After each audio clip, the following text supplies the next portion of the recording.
Alice's Adventures in Wonderland, a pop-up adaptation of Lewis Carroll's original tale by Robert Sabuda.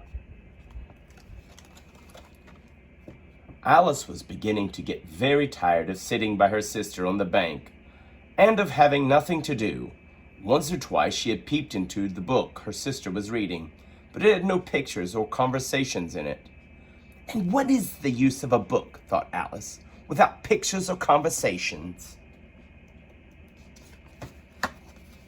Suddenly, a white rabbit with pink eyes ran close by her.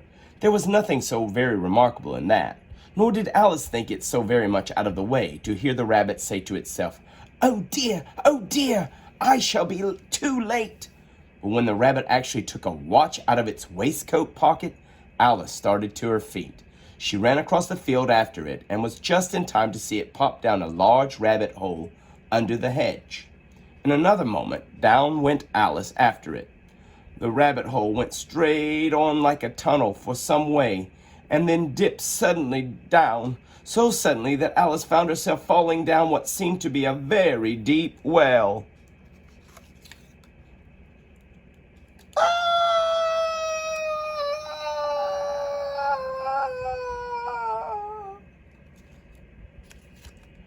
Either the well was very deep, or she fell very slowly, for she had plenty of time to look about her. She looked at the sides of the well and noticed that they were filled with cupboards and bookshelves. Here and there she saw maps and pictures hung upon pegs. Down, down, down. Would the fall never come to an end? She felt that she was dozing off, and she had just begun to dream, when suddenly, thump, thump, down she came upon a heap of sticks and dry leaves. Before her was another long passage, and the white rabbit was still in sight, hurrying down it. She was close behind it when she turned the corner, but the rabbit was no longer to be seen. She found herself in a long, low hall. Suddenly she came upon a little three-legged table. She found a little bottle on it with the words, "Drink me," printed on it. Alice ventured to taste it, and finding it very nice, she very soon finished it off. "What a curious feeling," said Alice. "I must be shutting up like a telescope." And so it was indeed. She was now only 10 inches high. Soon her eye fell on a little glass box that was lying under the table. She opened it and found it a very small cake, on which the words, "Eat me," were marked in currants. So she set to work and very soon finished off the cake.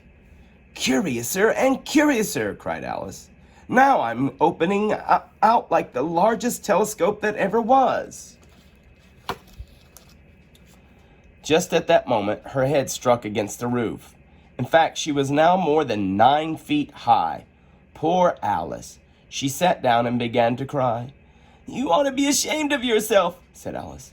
"A great girl like you, to go on crying like this." But she went on all the same, shedding gallons of tears, until there was a large pool all around her. After a time, she heard a little pattering of feet in the distance. It was the white rabbit returning, with a pair of white kid gloves in one hand and a large fan in another. Alice felt so desperate that she was ready to ask help of anyone. So when the rabbit came near her, she began in a low, timid voice, "If you please, sir." The rabbit dropped the white kid gloves and the fan and scurried away into the darkness. Alice took up the fan and gloves, and as the hall was very hot, she kept fanning herself all the time. She went on talking. "Dear, dear, how queer everything is today." She looked down at her hands and was surprised to see that she had put on one of the rabbit's little white kid gloves while she was talking. "How can I have done this?" she thought. "I must be growing small again." She got up and found that she was now about 2 feet high. The cause of this was the fan she was holding, and she dropped it hastily.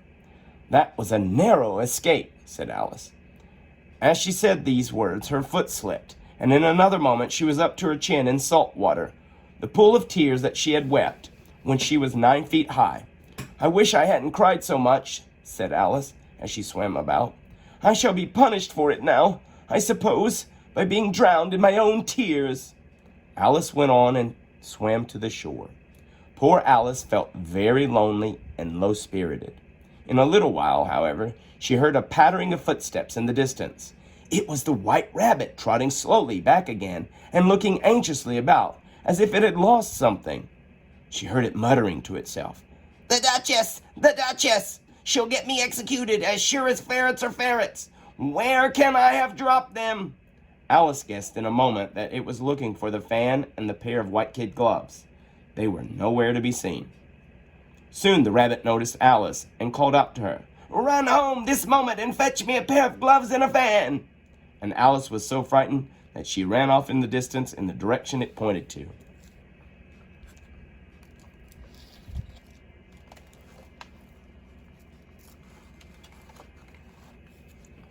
She came upon a neat little house, on which was a bright brass plate with the name W. Rabbit.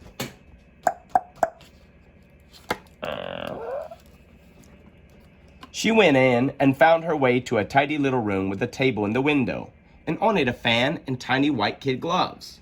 She took up the fan and gloves and was just going to leave the room when her eye fell upon a little bottle. There was no label this time, but nevertheless, she uncorked it and put it to her lips. "I do hope it'll make me grow large again, for I'm quite tired of being such a little thing." It did so indeed. Before she had drunk half the bottle, she found her head pressing against the ceiling. She hastily put down the bottle, saying, "That's quite enough. I hope I shan't grow any more." Alas, it was too late to wish that. She went on growing and very soon had to kneel down on the floor. Still, she went on growing, and as a last resource, put one arm out of the window and one foot up the chimney. After a few moments, she heard a voice outside. "Fetch me my gloves this moment!" Presently, the rabbit came up to the door and tried to open it. But as the door opened inward and Alice's elbow was pressed hard against it, that attempt proved a failure. Alice heard the rabbit say to itself, "Then I'll go around and get in at the window." "That you won't," thought Alice, and after she heard the rabbit under the window, she suddenly spread out her hand and made a snatch in the air. She did not get a hold of anything, but she heard a little shriek and a fall and a crash of broken glass. After a minute or two, Alice heard the rabbit say, "A barrowful will do." "A barrowful of what?" thought Alice. The next moment, a shower of little pebbles came rattling in at the window. Alice noticed with some surprise that the pebbles were all turning into little cakes, and a bright idea came into her head. Cha-ching! She swallowed one of the cakes and was delighted to find that she began shrinking. As soon as she was small enough to get through the door, she ran off as hard as she could and soon found herself safe in a thick wood. Alice looked all around her at the flowers and blades of grass. There was a large mushroom growing near her, about the same height as herself. She stretched herself on tiptoe and peeped over the edge of the mushroom, and her eyes immediately met those of a large blue caterpillar quietly smoking a long hookah. The caterpillar addressed her in a languid, sleepy voice. "Who are you?" Alice replied rather shyly. I hardly know, sir. I can't remember things as I used to, and I don't keep the same size for 10 minutes. "What size do you want to be?" it asked. "Well, I should like to be a little larger, sir," said Alice. 3 inches is such a wretched height to be." "It is a very good height indeed," said the caterpillar, rearing itself upright as it spoke. It was exactly 3 inches high. The caterpillar got down off the mushroom and crawled away, remarking as it went, "One side will make you grow taller, and the other side will make you grow shorter." Alice remained looking thoughtfully at the mushroom, trying to make out which were the 2 sides of it. As it was perfectly round, she found this a very difficult question. She stretched her arms around it and broke off a bit of the edge with each hand. "And now, which is which?" she said, and nibbled a little of the right-hand bit. The next moment, she felt a blow underneath her chin. It had struck her foot.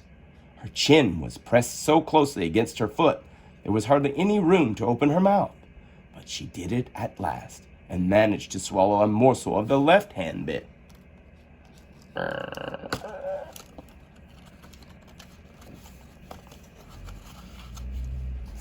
"My head's free at last," said Alice in a tone of delight, which changed into alarm. All she could see when she looked down was an immense length of neck that seemed to rise like a stalk out of a sea of green leaves that lay far below. As there seemed to be no chance of getting her hands up to her head, she tried to get her head down to them, and was delighted to find that her neck would bend about easily in any direction. A sharp hiss made her draw back in a hurry. A large pigeon had flown into her face. "Serpent!" screamed the pigeon. "I am not a serpent," said Alice indignantly. "Let me alone." "Well, be off then," said the penguin in a sulky tone as it settled down into its nest. Alice crouched down among the trees as well as she could. She remembered that she still held the pieces of mushroom and set to carefully nibbling them, first at one and then the other, until she succeeded in bringing herself down to her usual height. It was so long since she had been anything near the right size that it felt quite strange at first, but she got used to it in a few minutes.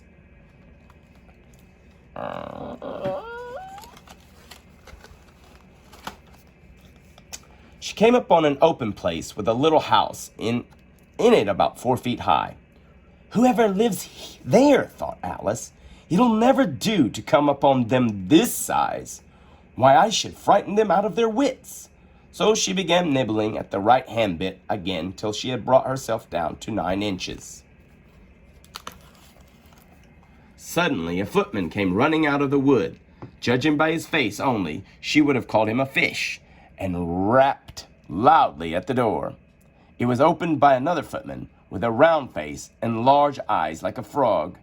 The fish footman began by producing a letter saying in a solemn tone, "For the Duchess, an invitation from the Queen to play croquet." Then they both bowed low, and their curls got entangled together. When the fish footman was gone, Alice went timidly up to the door and knocked. At that moment the door opened, and a large plate came skimming out and broke to pieces against one of the trees. Crash! The door led right into a large kitchen, which was full of smoke. The Duchess was sitting on a stool nursing a baby. The cook was leaning over the fire, stirring a large cauldron, which seemed to be full of soup. "There's certainly too much pepper in that soup," said Alice. There was certainly too much of it in the air. Even the Duchess sneezed occasionally. Achoo! Achoo! And as for the baby, it was sneezing and howling alternately without a moment's pause. Achoo! Achoo! The only 2 creatures in the kitchen that did not sneeze were the cook and a large cat that was sitting on the hearth and grinning from ear to ear. "Please, would you tell me," said Alice a little timidly, "why your cat grins like that?" "It's a Cheshire cat," said the Duchess. "Pig!" She said the last word with such sudden violence that Alice jumped, but she saw that it was addressed to the baby. The cook took the cauldron off of the fire, and at once set to work throwing everything within her reach at the Duchess and the baby. "Oh, please mind what you are doing," cried Alice. "Here, you may nurse it a bit, if you like," the Duchess said to Alice, flinging the baby at her as she spoke. "I must go and get ready to play croquet with the Queen." And she hurried out of the room. The cook threw a frying pan after her as she went, but it just missed. Alice caught the baby with some difficulty, and it was a queer-shaped little creature. The poor thing was snorting like a steam engine and kept doubling itself up and straightening itself out again, so she carried it out into the open air. The little thing grunted, and Alice looked very anxiously into its face. It had a very turned-up nose, much more like a snout than a real nose. Also, its eyes were getting extremely small for a baby. The thing sobbed again, or grunted. It was impossible to say which. This time there could be no mistake about it. It was a pig. So she set the little creature down and felt quite relieved to see it trot away quietly into the woods. It would have made a dreadfully ugly child, she was just saying to herself, when she was a little startled by seeing the Cheshire Cat sitting on a bough of a tree. The cat only grinned when it saw Alice. "Cheshire Puss," she began rather timidly, "would you tell me, please, which way I ought to go from here?" "That depends a good deal on where you want to get to," said the cat. "In that direction lives a hatter, and in that direction lives a March hare. Do you play croquet with the Queen today?" "I should like it very much," said Alice, "but I haven't been invited yet." "You'll see me there," said the cat, and it vanished quite slowly, beginning with the tail and ending with the grin, which remained some time after the rest of it had gone. "Well, I've often seen a cat without a grin," thought Alice, "but a grin without a cat?"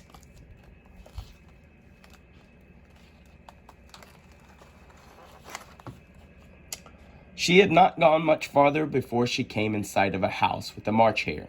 There was a table set out under a tree in the front of the house, and the March hare and the hatter were having tea at it. A dormouse was sitting between them, fast asleep.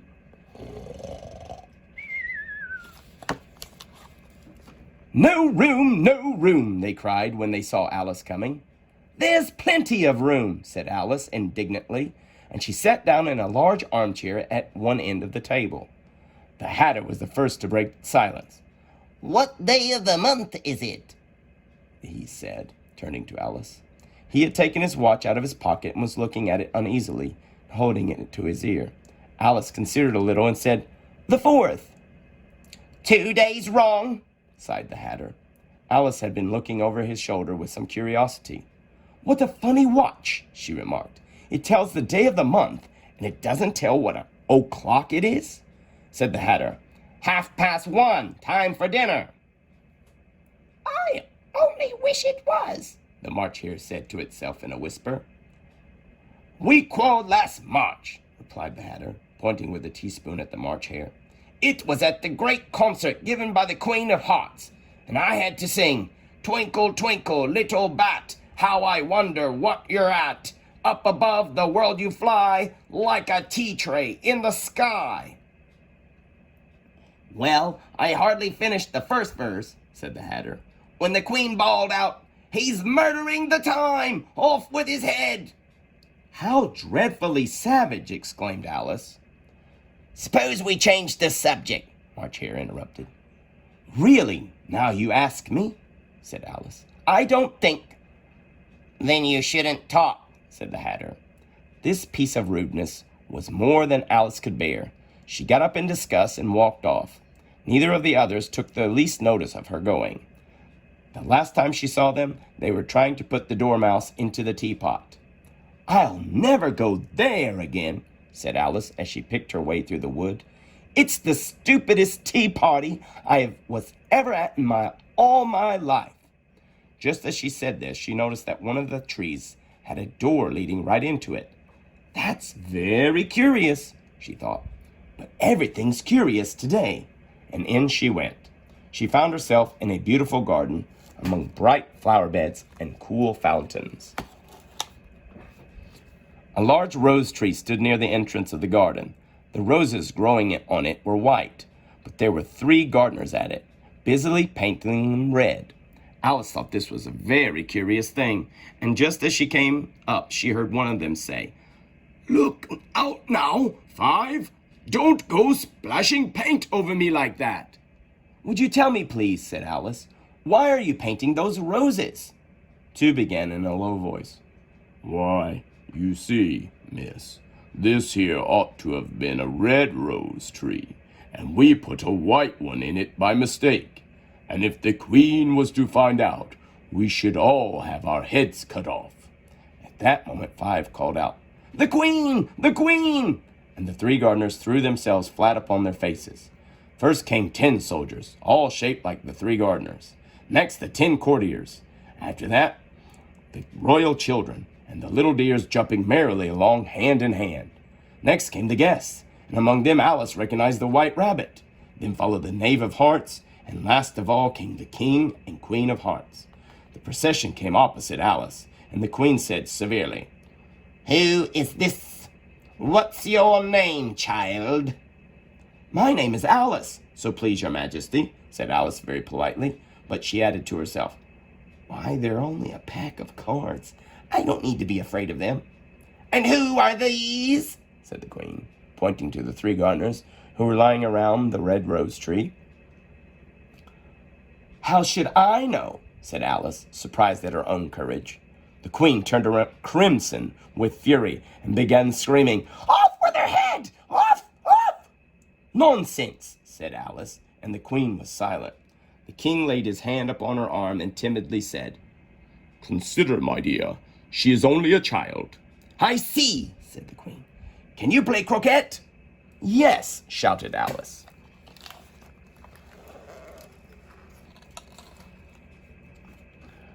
"Come on, then. Get to your places," shouted the Queen.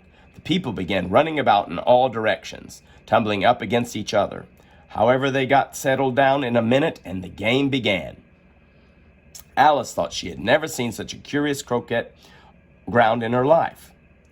The croquet balls were live hedgehogs, and the mallets live flamingos. The soldiers had to double themselves up and stand on their hands and feet to make arches. Alice was beginning to feel uneasy. She was looking for some way of escape and wondering whether she could get away without being seen, when she noticed a curious appearance in the air. She made it out to be a grin and said to herself, "It's the Cheshire Cat. Now I shall have somebody to talk to." "How are you getting on?" said the cat as soon as there were mouth enough for it to speak with. In another moment the whole head appeared, and Alice began an account of the game, feeling very glad she had someone to listen to her. "I don't think they play at all fairly," Alice began, "and they all quarrel so dreadfully one can't hear oneself speak." The cat's head began fading and disappeared entirely. "Let's go on with the game," the Queen said, and Alice slowly followed her back to the croquet ground. All the time they were playing, the Queen never left off quarreling with the other players and shouting, "Off with his head!" or "Off with her head!" Those whom she sentenced were taken into custody by the soldiers. By the end of half an hour, all the players except the King, the Queen, and Alice were under sentence of execution. Then the Queen, quite out of breath, said to Alice, "Have you seen the mock turtle yet?" "No," said Alice. "I don't even know what a mock turtle is." "It's the thing a mock turtle soup is made from," said the Queen. "Come on, then, and he shall tell you his history." As they walked off together, Alice heard the King say in a low voice to the company general, "You are all pardoned." "Come, that's a good thing," she said to herself. They very soon came upon a griffin lying fast asleep in the sun. "Up, lazy thing," said the Queen, "and take this young lady to see the mock turtle. I must go back and see after some executions I ordered." The griffin sat up and rubbed its eyes. "It's all fancy, that. They never execute anybody, you know. Come on." They had not gone far before they saw the mock turtle sitting sad and lonely on a ledge of a rock. Alice pitied him deeply. "This young lady," said the griffin, "wants to know your history." "I'll tell it," said the mock turtle in a deep, hollow tone. "Once I was a real turtle. When we were little, we went to school in the sea." "I've been to school, too," said Alice. "We learned French and music. How many hours a day did you do lessons?" 10 hours the first day," said the mock turtle. 9 the next, and so on. "That's the reason they're called lessons," the griffin remarked. "Because they lessen from day to day." The mock turtle sighed deeply. He looked at Alice and tried to speak, but for a minute sobs choked his voice. "You may not have lived much under the sea." "I haven't," said Alice. "So you have no idea what a lobster quadrille is?" No, indeed, said Alice. What sort of dance is it? Would you like to see a little bit of it? Said the Mock Turtle. Very much indeed, said Alice. They began solemnly dancing round and round Alice, every now and then treading on her toes when they passed too closely, and waving their forepaws. The Mock Turtle sighed deeply, and began to sing in a voice sometimes choked with sobs, when a cry of, "The trial's beginning!" was heard in the distance. "Come on," cried the Gryphon, and taking Alice by the hand, it hurried off. "What trial is it?" Alice panted as she ran, but the Gryphon only ran faster.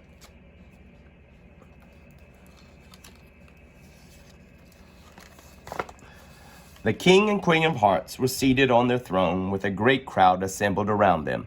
The knave was standing before them in chains, and near the king was the White Rabbit, with a trumpet in one hand and a scroll in the other.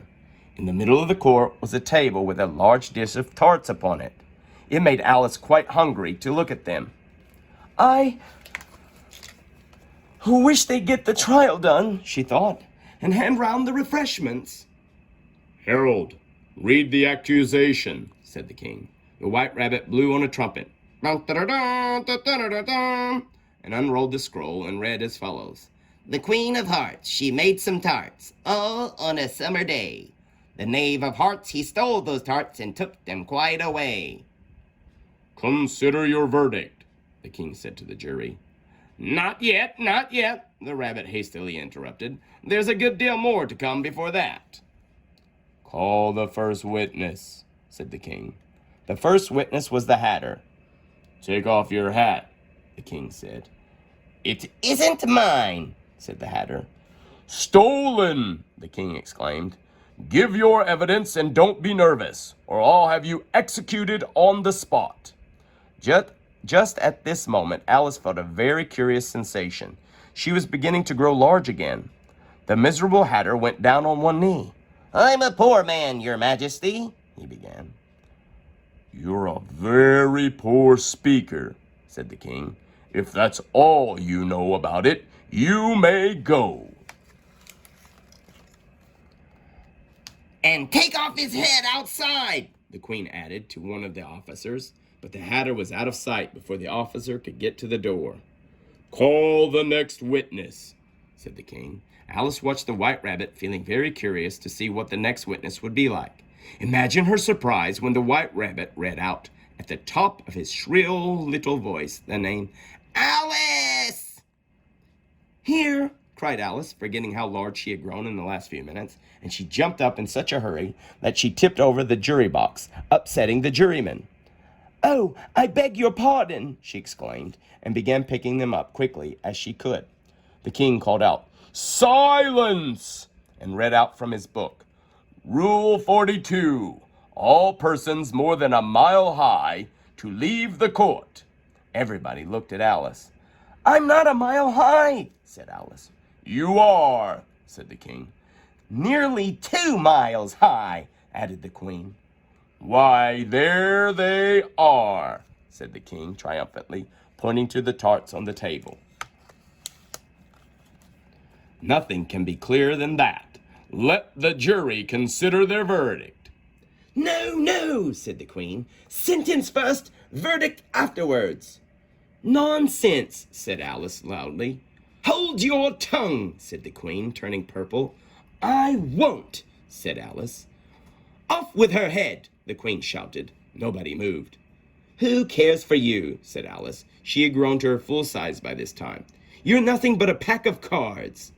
At this, the whole pack rose up into the air and came flying down upon her. She gave a little scream and tried to beat them off, and found herself lying with her head in the lap of her sister, who was gently brushing away some leaves that had fluttered down upon her face. "Wake up, Alice, dear," said her sister. "Why, what a long sleep you've had."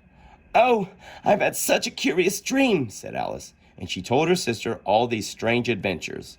When she had finished, her sister kissed her and said, "It was a curious dream, dear, but now it's getting late." So Alice got up and ran off, thinking while she ran what a wonderful dream it had been. The end.